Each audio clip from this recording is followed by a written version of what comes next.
ചെറിയ സൈസിലുള്ള ഡ്രോയിങ്ങുകൾ വളരെ ഈസി ആയിട്ട് ചെയ്യാൻ പറ്റുന്നുണ്ട്. പക്ഷേ കുറച്ചും കൂടി വലിയ സൈസിൽ കുറേ കോംപ്ലക്സ് ആയിട്ടുള്ള ഡീറ്റെയിലിംഗ് ഉള്ള ഡ്രോയിങ്ങുകൾ ചെയ്യുന്ന സമയത്ത് വളരെയധികം കോൺഫിഡൻസ് കുറവ് തോന്നാറുണ്ടോ? അല്ലെങ്കിൽ ആ ചിത്രം വരയ്ക്കാനായിട്ട് പേടി തോന്നാറുണ്ടോ? പലപ്പോഴും റെഫറൻസ് ഇമേജൊക്കെ സെർച്ച് ചെയ്യുന്ന സമയത്ത് ഒരു കോംപ്ലക്സ് ആയിട്ടുള്ള റെഫറൻസ് ഇമേജ് നമുക്ക് കിട്ടി, പക്ഷേ ഇമേജ് നമുക്ക് ഇഷ്ടപ്പെട്ടു, പക്ഷേ അത് പലപ്പോഴും വരയ്ക്കണ്ട എന്ന് പറഞ്ഞിട്ട് ആ ചിത്രങ്ങൾ മാത്രം മാറ്റി വെച്ചിട്ടുണ്ടോ? ഇതിൻ്റെ ഒരു ഹയസ്റ്റ് വേർഷൻ എന്താണെന്ന് വെച്ച് കഴിഞ്ഞാൽ പലപ്പോഴും ഇത്തരത്തിലുള്ള ഒരു കോൺഫിഡൻസ് കുറവ് കാരണം ചിത്രകല എന്നേക്കുമായി മാറ്റിവെച്ച ഒരുപാട് പേരുണ്ട്. നിങ്ങൾക്കും അത്തരത്തിലൊരു അനുഭവം ഉണ്ടെങ്കിൽ താഴെ ഒന്ന് കമൻറ്റ് ചെയ്തേക്കണം. കാരണം ഇന്നത്തെ വീഡിയോ നിങ്ങൾക്കുള്ളതാണ്. നേരത്തെ പറഞ്ഞ പേടി, കോൺഫിഡൻസ് ഇല്ലായ്മ അല്ലെങ്കിൽ മടി, ഇതൊക്കെ നമ്മുടെ ബേസിക് ആയിട്ടുള്ള മൈൻഡ് സെറ്റ് റിലേറ്റഡ് ഇഷ്യൂസാണ്. അത് അത്തരത്തിൽ തന്നെ നമ്മൾ സോൾവ് ചെയ്തില്ലെങ്കിൽ പിന്നീട് ആ ഡ്രോയിങ്ങോടുള്ള ഇഷ്ടം തന്നെ നഷ്ടപ്പെട്ടു പോകാനുള്ള ചാൻസ് ഉണ്ട്. അതുകൊണ്ടാണ് ഈ ഒരു വീഡിയോ ഞാൻ ഇപ്പോൾ തന്നെ ചെയ്യാമെന്ന് വിചാരിച്ചത്. ഇന്നത്തെ വീഡിയോയിൽ നമ്മൾ ഡിസ്കസ് ചെയ്യാൻ പോകുന്ന topic 6 steps to overcome the fear of complex subject. Drawing ചെയ്യുന്ന സമയത്ത് കോംപ്ലക്സ് ആയിട്ടുള്ള ഒബ്ജക്റ്റുകൾ വരയ്ക്കാനുള്ള പേടി മാറ്റാനുള്ള 6 സ്റ്റെപ്പുകളാണ് ഇന്ന് നമ്മൾ പരിചയപ്പെടുത്താൻ പോകുന്നത്. നമസ്കാരം, എൻ്റെ പേര് Sachin. I am an artist and I have a dream. Welcome to our art channel.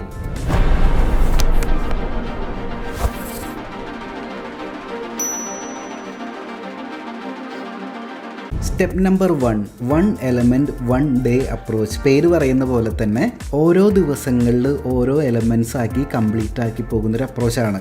യൂട്യൂബിലൊക്കെ ഒരുപാട് ഫേമസ് ആയിട്ടുള്ള ആർട്ടിസ്റ്റുകൾ വളരെ റിയലിസ്റ്റിക് ആയിട്ടുള്ള ഡ്രോയിങ് ചെയ്യുന്നത് ഈ ഒരു അപ്രോച്ചിലാണ്. അതായത് ഡ്രോയിങ്ങിൻ്റെ ഒരു പോർഷൻ മാത്രം എടുക്കുക, ആ പോർഷൻ ഫുള്ളായിട്ട് കംപ്ലീറ്റ് ആക്കുക, അതിനുശേഷം അടുത്ത പോർഷൻ എടുക്കുക, അടുത്ത പോർഷൻ കംപ്ലീറ്റ് ആക്കുക, അങ്ങനെ കംപ്ലീറ്റ് ആക്കി പോകുന്ന അപ്രോച്ചാണ് 1 element 1 day approach.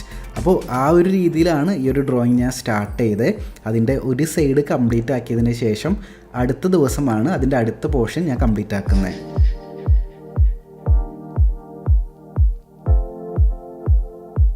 Step number 2, blurry vision technique. നമുക്ക് കൂടുതൽ കോംപ്ലക്സ് ആയിട്ടുള്ള ഡ്രോയിങ് ഒക്കെ കാണുന്ന സമയത്ത് ചിലപ്പോൾ പേടിയാവും, അല്ല നമ്മുടെ കോൺഫിഡൻസ് വളരെ ലോയിലോട്ട് പോകും. അങ്ങനെ പോകുന്ന സമയത്ത് നമ്മൾ ആ പിക്ചറിനെ മൊത്തത്തിൽ കാണാനായിട്ട് പലപ്പോഴും ശ്രമിക്കണം. ഇടയ്ക്ക് മാറി നിന്ന് ദൂരെ നിന്ന് നോക്കാം, അല്ലെങ്കിൽ ബ്ലറി വിഷൻ ടെക്നിക്ക് യൂസ് ചെയ്യാം. അത് വളരെ സിമ്പിളാണ്. നമുക്ക് നമ്മുടെ കണ്ണുകൊണ്ട് തന്നെ കണ്ണിൻ്റെ ഫോക്കസ് മാറ്റിയിട്ട്, ഫോക്കസ് ഔട്ടാക്കിയിട്ട് നമ്മുടെ ചുറ്റുപാടും ബ്ലറായിട്ട് കാണാൻ പറ്റുമല്ലോ. അതിന് തന്നെയാണ് ബ്ലറി വിഷൻ ടെക്നിക്ക് എന്ന് പറയുന്നത്. നമ്മൾ വരയ്ക്കുന്ന ഡ്രോയിങ്ങിനെയും റെഫറൻസ് പിക്ചറിനെയും ബ്ലറാക്കി കണ്ണുകൊണ്ട് നോക്കാനായിട്ട് ശ്രമിക്കുക. അപ്പോൾ ഡീറ്റെയിലിംഗ് ഒക്കെ ഒഴിവായിട്ട് നമുക്കതിൻ്റെ ടോട്ടൽ സ്ട്രക്ചറും ലൈറ്റ് ആൻഡ് ഷാഡോയുടെ ടോട്ടൽ ആ ഒരു ഐഡിയയും നമുക്ക് കിട്ടും. വരയ്ക്കുന്ന സമയത്ത് അത് ആദ്യം ഇംപ്ലിമെൻറ്റ് ചെയ്ത് കഴിഞ്ഞാൽ നമുക്ക് കുറച്ചും കൂടി കോൺഫിഡൻസ് കിട്ടും. ഡീറ്റെയിലിംഗ് അവസാനത്തെ സ്റ്റേജിലോട്ട് നമുക്ക് മാറ്റാം. Step number 3, play with the tools. Tools use ചെയ്യുന്ന കാര്യം അത് എൻജോയ് ചെയ്ത് ചെയ്യാനായിട്ട് ശ്രമിക്കുക. പലപ്പോഴും വലിയ ഡ്രോയിങ് ചെയ്യുന്ന സമയത്ത്, വളരെ റിയലിസ്റ്റിക് ആയിട്ടുള്ള ആർട്ട് വർക്കുകൾ ചെയ്യുന്ന സമയത്തൊക്കെ ഒരുപാട് ടൂളുകൾ നമ്മൾ യൂസ് ചെയ്യാറുണ്ടല്ലേ.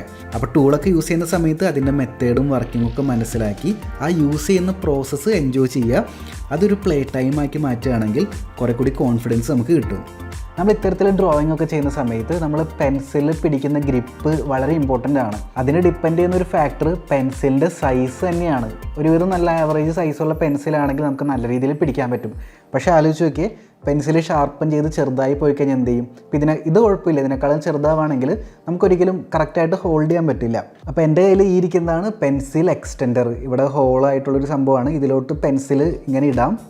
എന്നിട്ട് ഇവിടെ ലോക്കിംഗ് സെറ്റപ്പ് ഉണ്ട്. ഇതിങ്ങനെ മുകളിലോട്ട് ആക്കി കഴിഞ്ഞാൽ കറക്റ്റ് ലോക്കായി ടൈറ്റായിട്ടിരിക്കും. അപ്പോൾ എത്ര ചെറുതായാലും നമുക്ക് ആ പെൻസിൽസ് എല്ലാം മാക്സിമം യൂട്ടിലൈസ് ചെയ്യാനായിട്ട് സാധിക്കും. അപ്പോൾ നല്ല ഗ്രിപ്പും കിട്ടും. ഇതാണ് പെൻസിൽ എക്സ്റ്റെൻഡർ. അപ്പോൾ നമ്മൾ എക്സ്പെൻസീവ് ആയിട്ടുള്ള പെൻസിലൊക്കെ യൂസ് ചെയ്യുന്ന സമയത്ത് അതിൻ്റെ മാക്സിമത്തിൽ യൂസ് ചെയ്യാനായിട്ട് ഈ ഒരു സെറ്റപ്പ് നമുക്ക് യൂസ് ചെയ്യാനായിട്ട് സാധിക്കും. സ്റ്റെപ്പ് നമ്പർ 4, ഇന്നർ മാപ്പ് വിഷ്വലൈസേഷൻ. ഇതെന്താണെന്ന് സിമ്പിളാക്കി ഞാൻ പറഞ്ഞുതരാം. വലിയൊരു കോംപ്ലക്സ് ആയിട്ടുള്ളൊരു ഡ്രോയിങ്ങിൻ്റെ അകത്ത് ഒരുപാട് ചെറിയ ചെറിയ എലമെൻറ്റ്സ് ഉണ്ട്. ലൈൻസ് ഉണ്ട്, ഷേപ്പ് ഉണ്ട്, ഫോം ഉണ്ട്, ലൈറ്റ് ആൻഡ് ഷാഡോ ഉണ്ട്, ടെക്സ്ചർ ഉണ്ട്, പാറ്റേൺ ഉണ്ട്, അങ്ങനെ ഒരുപാട് കാര്യങ്ങളുണ്ട്. ഇത് ആദ്യം എന്തൊക്കെ ചെയ്യണം, രണ്ടാമത് എന്തൊക്കെ ചെയ്യണം, പിന്നീട് എന്തൊക്കെ ചെയ്യണം, അവസാനത്തെ സ്റ്റേജിൽ എന്തൊക്കെ ചെയ്യണം എന്നുള്ളൊരു ഇന്നർ മാപ്പ്, നമ്മുടെ മൈൻഡിൻ്റെ അകത്ത് ഒരു മാപ്പ് വേണം. ചിലപ്പോൾ നമ്മൾ ആദ്യം ഔട്ട്ലൈൻ ആയിരിക്കും ക്രിയേറ്റ് ചെയ്യുന്നുണ്ടായിരിക്കാം. അങ്ങനെയാണെങ്കിൽ ആദ്യം ഔട്ട്ലൈനാണ് ഇടാൻ പോകുന്നതെന്ന് നമ്മുടെ മനസ്സിൻ്റെ അകത്ത് ഫിക്സ് ചെയ്തിരിക്കണം.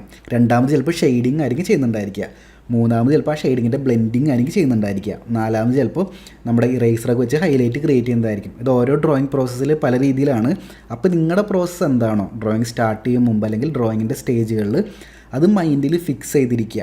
ഇത് ഓരോ പോർഷനിലും നമ്മൾ ഈ ഒരു മെത്തേഡാണ് റിപ്പീറ്റ് ചെയ്യാനായിട്ട് പോകുന്നത്. അപ്പോൾ കുറച്ചും കൂടി ഈസി ആയിരിക്കും നമ്മുടെ drawing process. Step number 5, don't just draw approach.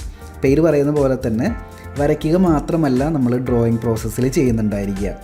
നമ്മൾ ചിലപ്പോൾ പാട്ട് കേൾക്കുന്നവരുണ്ട് ഡ്രോയിങ് ചെയ്യുന്ന സമയത്ത്, സിനിമ കാണുന്നവരുണ്ട്. ഞാൻ കൂടുതലും അഫർമേഷൻസ് കേൾക്കാറുണ്ട്, അല്ലെങ്കിൽ പോഡ്കാസ്റ്റുകൾ കേൾക്കാറുണ്ട്, അല്ലെങ്കിൽ ബുക്കുകൾ, ഇപ്പോൾ ഓഡിയോ ബുക്കൊക്കെ ഒരുപാട് അവൈലബിൾ ആണ്, ബുക്കുകൾ ചിലപ്പോൾ കേൾക്കാറുണ്ട്. ഇനിയിപ്പോൾ നല്ല സിനിമ ഒക്കെ കിട്ടുകയാണെങ്കിൽ ഞാൻ സിനിമയും കാണാറുണ്ട് ഡ്രോയിങ് ചെയ്യുന്ന സമയത്ത്. അതൊക്കെ ഈ ഡ്രോയിങ്ങിൻ്റെ സ്ട്രെസ്സിനെ കുറയ്ക്കുന്ന കാര്യങ്ങളാണ്. ഫോക്കസ് മാറി പോവാതെ ശ്രദ്ധിക്കണം എന്നുള്ള കാര്യം മാത്രമേ ഉള്ളൂ. കൂടാതെ നോട്ട് എഴുതിയെടുക്കാം. ഇപ്പോൾ ഒരു മെത്തേഡ് യൂസ് ചെയ്ത് അത് സക്സസ്ഫുൾ ആയി കഴിഞ്ഞാൽ ചെറിയൊരു നോട്ട്ബുക്കിൽ നോട്ട് എഴുതിയെടുക്കുന്നത് നല്ലതാണ്. ഞാനിത് ചെയ്യാറുണ്ട്. ഞാൻ യൂട്യൂബിൽ മറ്റുള്ള വീഡിയോ ക്രിയേറ്റ് ചെയ്യാനും നമ്മുടെ ഓൺലൈൻ ക്ലാസ്സിലെ സ്റ്റുഡൻസിന് ഇൻഫർമേഷൻ കൈമാറാനൊക്കെ ഡ്രോയിങ് ചെയ്യുന്ന പ്രോസസ്സിൻ്റെ ഇടയ്ക്ക് എന്തെങ്കിലും പുതിയ ഐഡിയ കിട്ടിക്കഴിഞ്ഞാൽ എല്ലാം നോട്ട് എഴുതി വെക്കാറുണ്ട്. അപ്പോൾ അത്തരത്തിലൊരു പ്രോസസ്സിലൂടെയാണ് ഈ ഒരു ഡ്രോയിങ് ഞാൻ കംപ്ലീറ്റ് ആക്കിയിട്ടുള്ളത്. അപ്പോൾ ഇത് വളരെ ലോങ് ആയിട്ടുള്ളൊരു പ്രോസസ്സായിരുന്നു. പക്ഷേ എനിക്കതിൻ്റെ സ്ട്രെസ്സൊന്നും അറിയാതെ വളരെ നല്ല രീതിയിൽ എൻജോയ് ചെയ്തിട്ട് അത് കംപ്ലീറ്റ് ആക്കാനായിട്ട് സാധിച്ചിട്ടുണ്ട്. ഈ ഒരു ചിത്രം കംപ്ലീറ്റ് ആക്കാനായിട്ട് 2 മാസത്തിലധികം ടൈം എടുത്തിട്ടുണ്ട്. പക്ഷേ ഇടയിൽ എനിക്ക് നല്ലൊരു ഗ്യാപ്പ് വന്നായിരുന്നു. ഈ ഒരു ചിത്രത്തിൻ്റെ പകുതി പോർഷൻ കംപ്ലീറ്റ് ആക്കിയിട്ട് ഞാൻ കുറച്ച് റീൽസൊക്കെ ഷൂട്ട് ചെയ്തിട്ടുണ്ട്. അത് നമ്മുടെ ഇൻസ്റ്റാഗ്രാമിലൊക്കെ ഞാൻ പബ്ലിഷ് ചെയ്തിട്ടുണ്ട്. പക്ഷേ അതിനുശേഷം അതേപോലെ തന്നെ ഞാൻ കുറേ നാൾ അതോടെ വെച്ചു. പിന്നീടാണ് അടുത്ത സൈഡ് കംപ്ലീറ്റ് ആക്കുന്നത്. എനിക്കപ്പോൾ ആദ്യത്തെ സൈഡ് കംപ്ലീറ്റ് ആക്കിയതിനേക്കാളും വളരെ കുറച്ച് സമയം മാത്രമേ രണ്ടാമത്തെ സൈഡ് കംപ്ലീറ്റ് ആക്കാനായിട്ട് എടുത്തിട്ടുള്ളൂ. കാരണം ആദ്യത്തെ പോർഷൻസ് കംപ്ലീറ്റ് ആക്കിയ സമയത്ത് ഞാൻ യൂസ് ചെയ്ത മെത്തേഡൊക്കെ കൃത്യമായിട്ട് റിഫൈൻ ചെയ്തെടുക്കാനായിട്ട് ശ്രദ്ധിച്ചു. അതിനുശേഷം അടുത്ത പോർഷൻ ചെയ്ത സമയത്ത് പെട്ടെന്ന് കംപ്ലീറ്റ് ആക്കാനായിട്ട് എനിക്ക് സാധിച്ചു. 6ാമത്തെ step, collage of concepts approach. അതായത് കോൺസെപ്റ്റുകളൊരു കൊളാഷ് നമ്മൾ പലപ്പോഴും യൂസ് ചെയ്യാറുണ്ട്. ഇപ്പോൾ ഞാനിവിടെ ഒരു സിംഹത്തിയാണ് വരയ്ക്കുന്നത് അല്ലേ, ഒരു ഡിസൈൻ എലമെൻറ്റ് പോലത്തെ ഒരു സിംഹത്തിനെയാണ് വരയ്ക്കുന്നത്. അപ്പോൾ ഇതിൻ്റെ റെഫറൻസ് ഇമേജ് ഞാൻ എടുക്കുന്ന സമയത്തും ഇതിനോട് റിലേറ്റഡ് ആയിട്ടുള്ള സിംഹത്തിൻ്റെ കുറേ ഇമേജുകൾ ഞാൻ സൂക്ഷിച്ച് വെച്ചിട്ടുണ്ട്. ചിലപ്പോൾ അത് എൻ്റെ ഡെസ്ക്ടോപ്പിന്, എൻ്റെ കമ്പ്യൂട്ടറിൻ്റെ വാൾപേപ്പറാക്കി ഞാൻ മാറ്റിയിട്ടുണ്ടായിരിക്കും, ചിലപ്പോൾ എൻ്റെ മൊബൈലിൻ്റെ വാൾപേപ്പർ ആക്കിയിട്ടുണ്ടായിരിക്കും, അല്ലെങ്കിൽ ഞാൻ ചുമ്മാ പ്രിൻ്റ് എടുത്ത് ടേബിളിൻ്റെ മുകളിൽ നിരത്തി വയ്ക്കും. ഇതൊക്കെ എനിക്കൊരു ഇൻസ്പിറേഷനായിട്ട് മാറ്റാനായിട്ട് ഹെൽപ്ഫുള്ളാക്കുന്ന കാര്യങ്ങളാണ്. അപ്പോൾ ഒരു ചിത്രം വരയ്ക്കുന്ന സമയത്ത് ആ ചിത്രം മാത്രം റെഫറൻസ് ഇമേജ് ആക്കി എടുക്കുന്നതിന് പകരം അതുമായിട്ട് റിലേറ്റ് ആയിട്ടുള്ള മറ്റുള്ള കുറേ ചിത്രങ്ങൾ കളക്ട് ചെയ്ത് വയ്ക്കുക. അപ്പോൾ ആ ഒരു ചിത്രം വരയ്ക്കാനുള്ള ഒരു മൂഡിലേക്ക്, അല്ലെങ്കിൽ അതിനൊരു ഇൻസ്പിറേഷനിലേക്ക് ഡിഫറൻറ്റ് ചിത്രങ്ങൾ കളക്ട് ചെയ്യുന്ന പ്രോസസ്സ് നമ്മൾ കൊണ്ടുപോകും. അപ്പോൾ കുറച്ചും കൂടി കോൺഫിഡൻ്റ് ആയിട്ട് നമുക്ക് ചിത്രങ്ങൾ വരയ്ക്കാനും സാധിക്കും. അങ്ങനെ ഞാനിവിടെ വരച്ച ചിത്രം ഇവിടെ കംപ്ലീറ്റ് ആക്കിയിട്ടുണ്ട്. ഇതിൽ ഏറ്റവും സാറ്റിസ്ഫൈങ് ആയിട്ടുള്ള മൊമെൻ്റ് ആണ് ആ ഒരു ടേപ്പ് ഇളക്കി മാറ്റാന്നുള്ളത്. നമ്മൾ മാസ്കിങ് ടേപ്പാണ് നമ്മൾ ഒട്ടിക്കുന്നുണ്ടായിരിക്കുക. ഇളക്കി മാറ്റുന്ന സമയത്ത് കണ്ടോ കറക്റ്റായിട്ട് നമുക്ക് ബോർഡർ അതിൻ്റെ അകത്തുനിന്ന് കിട്ടുന്നതായിരിക്കും. കൂടാതെ ഇതിൻ്റെ അകത്ത് ഞാൻ ചാർക്കോളൊക്കെ യൂസ് ചെയ്തിട്ടുണ്ട്. ചാർക്കോൾ പെൻസിൽ, ഗ്രാഫൈറ്റ് പെൻസിലൊക്കെ യൂസ് ചെയ്തിട്ടുണ്ട്. അപ്പോൾ അത് സ്മഡ്ജ് ആവാതിരിക്കാനായിട്ട് ഫിക്സേറ്റീവ് സ്പ്രേ കൂടി അപ്ലൈ ചെയ്യുന്നുണ്ട്. ഫിക്സേറ്റീവ് സ്പ്രേ ചാർക്കോളിലൊക്കെ അപ്ലൈ ചെയ്താലും നല്ല രീതിയിൽ അമർത്തി സ്മഡ്ജ് ആക്കി കഴിഞ്ഞാൽ കയ്യിലൊക്കെ ഇരിക്കും. എന്നിരുന്നാൽ കൂടി നമ്മളൊരു ആശ്വാസത്തിന് ഫിക്സേറ്റീവ് സ്പ്രേ അപ്ലൈ ചെയ്യുന്നത് നല്ലതാണ്. അപ്പം അങ്ങനെയാണ് ഈ ഒരു ചിത്രം ഞാൻ കംപ്ലീറ്റ് ആക്കിയിട്ടുള്ളത്.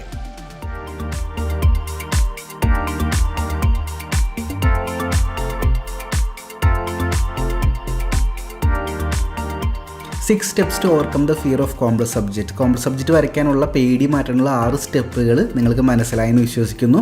അതിൽ നിങ്ങൾക്ക് ഏറ്റവും ഇഷ്ടപ്പെട്ട, നിങ്ങൾ ഇംപ്ലിമെൻറ്റ് ചെയ്യാൻ പോകുന്ന ഒരു സ്റ്റെപ്പ് താഴെ ഒന്ന് കമൻറ്റ് ചെയ്തോളൂ. എന്നിട്ട് എന്തുകൊണ്ടാണ് നിങ്ങളത് ഇംപ്ലിമെൻറ്റ് ചെയ്യാൻ പോകുന്നത് എന്നൊന്ന് ടൈപ്പ് ചെയ്താൽ കമൻറ്റ് വായിക്കുന്ന മറ്റുള്ള സുഹൃത്തുക്കൾക്കും അത് ഉപകാരപ്രദമായിരിക്കും. ഇനിയും ഇതുപോലെ ഹെൽപ്ഫുള്ളായിട്ടുള്ള ആർട്ട് വീഡിയോസും ആർട്ട് ട്യൂട്ടോറിയൽസൊക്കെ ആയിട്ട് നമുക്ക് വീണ്ടും കാണാം. ഇന്നത്തെ വീഡിയോ എല്ലാവർക്കും ഇഷ്ടപ്പെട്ടെന്ന് വിചാരിക്കുന്നു. എല്ലാവർക്കും നല്ലൊരു ദിനം ആശംസിക്കുന്നു. ബൈ. നമ്മുടെ ഓൺലൈൻ ആർട്ട് ക്ലാസ്സിൻ്റെ കൂടുതൽ വിവരങ്ങൾ അറിയുന്നതിനായിട്ട് ഈ സ്ക്രീനിൽ കാണുന്ന വാട്സപ്പ് നമ്പറിലേക്ക് ആർട്ട് ക്ലാസ് ARTCLASS എന്ന് ടൈപ്പ് ചെയ്ത് ഒരു വാട്സപ്പ് മെസ്സേജ് അയയ്ക്കുക.